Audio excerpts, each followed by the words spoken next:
Thank you for letting me come and share our data on our study. There we go. I just want to give the disclosure that one of our co-authors, Ms. Pam, is an employee of Medtronic.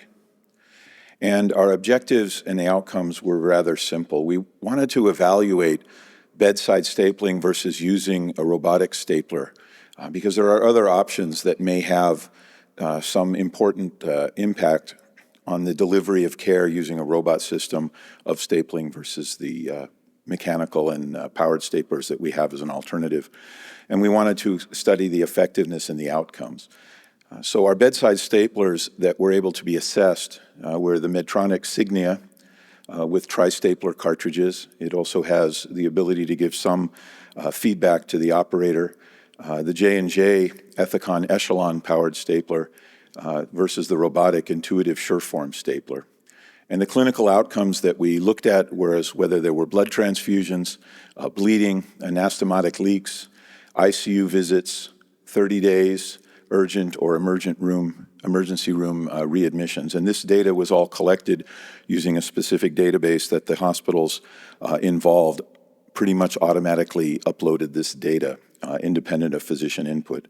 The healthcare resources utilizations were the operating room time, the cost, and the lengths of stay, and that was compared between the two cohorts. The methods, so the data collection system was from a healthcare equipment providing contract company known as Premier, and they have multiple hospitals throughout the United States that are on purchasing agreements, and they're able to assess clinical data and the products that were used on each patient admission. The inclusions were patients who underwent robotic sleeve gastrectomy or gastric bypass and used the defined staplers that we included in our analysis. BS in our data sets represent the robotic staplers, the Sureform, and RS represents the robotic staplers, and BS represents bedside stapling. And these had to be non-zero, non-donated staplers. They were purchased through the purchasing agreement. So we captured those. And the variants which were adjusted were the types of staplers, patient characteristics, and this is how the patients were categorized and compared so that they were matched: age, gender, race, ethnicity, even payer, diagnosis of obesity, and some other various factors. The characteristics of the hospitals where they were located, because this is a large number of hospitals throughout the United States, whether they were regional, urban, rural, the size of the hospital, whether they had teaching status, and the bariatric volume at those facilities were all compared. And then these were the way we did the analysis. There was univariate, bivariate, and multivariable analysis done. And then the subgroup analysis was done to analyze the effectiveness of the bedside staplers within the two cohorts.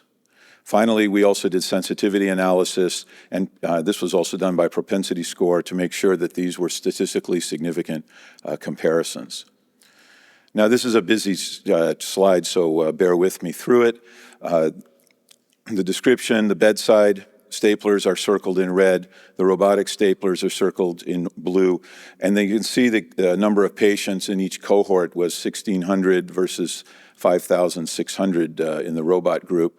And then these are the Medtronic stapling. If we take out the Ethicon Echelon and we compare an intelligent stapler with the robot stapler, the ends were 860 versus the 5,665. And these are how everything was, covariant analysis was done. You can see they're matched fairly closely in age. The race and ethnicity is a distribution that's very similar. The payer group is important too, because the Medicaid patients in the United States don't really cover costs of the more complex procedures that are technologically advanced, such as the robot platform. And then the procedure category also, bypass and sleeve, is also very closely matched between the group.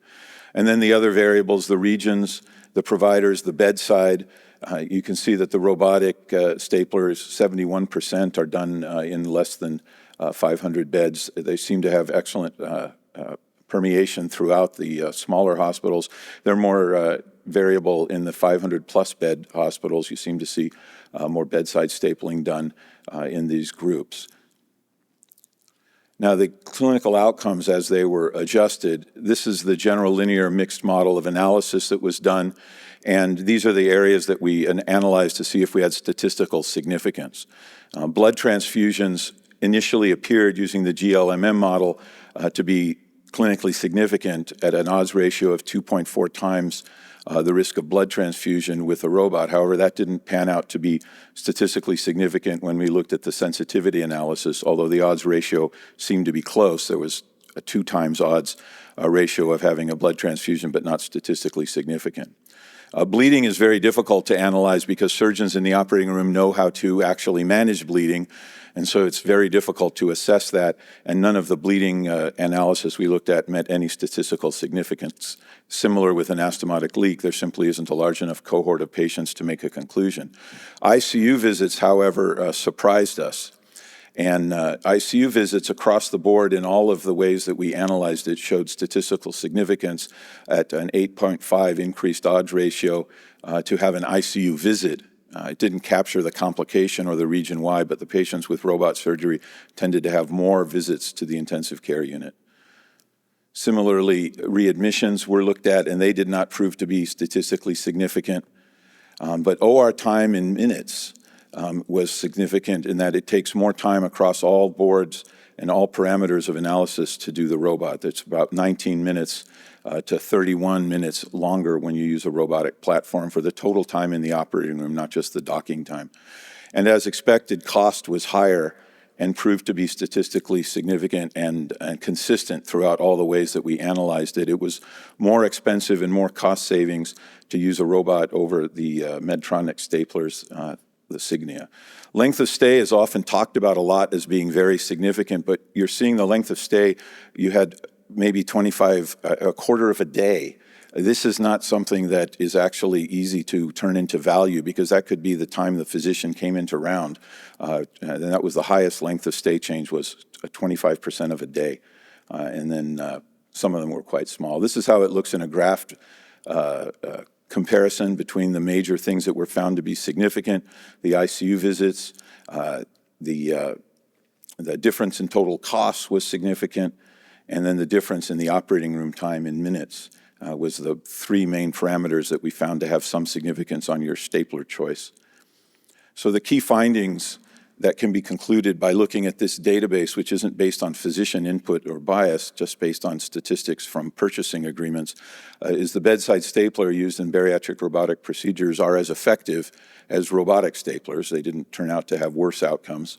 The results in fewer ICU stays, especially for the Medtronic subgroup versus the combined mechanical subgroups from the 2 major stapling providers in the United States. And bedside stapling was significantly going to reduce the healthcare resource. And this is important as we look at the future of whether this becomes a sustainable platform for all possible procedures or whether smaller hospitals will need to look at how they utilize their resources because there are alternatives. So fewer ICU stays and OR time and inpatient costs are something that you can assess. There are some limitations. The ICU visits were so few that we had to use a different way of analyzing them, and this may be something that turns out to be not that important as you get more patients to analyze. The data set was very small, and the claims data may not catch the complications, so we can't actually say whether there's a problem with using one parameter over the other. So what we can conclude is bedside stapling used in bariatric robotic procedures compared to regular stapling is effective, it's efficient, and it's cost-saving, where those are important within the overall maintenance of your hospital's resources and how they utilize their efficiency. I just want to close with a slide just in case people are wondering why we didn't use propensity scores. We did use these to assess as another way of determining the outcomes, and the outcomes that we concluded were virtually identical in terms of statistical significance.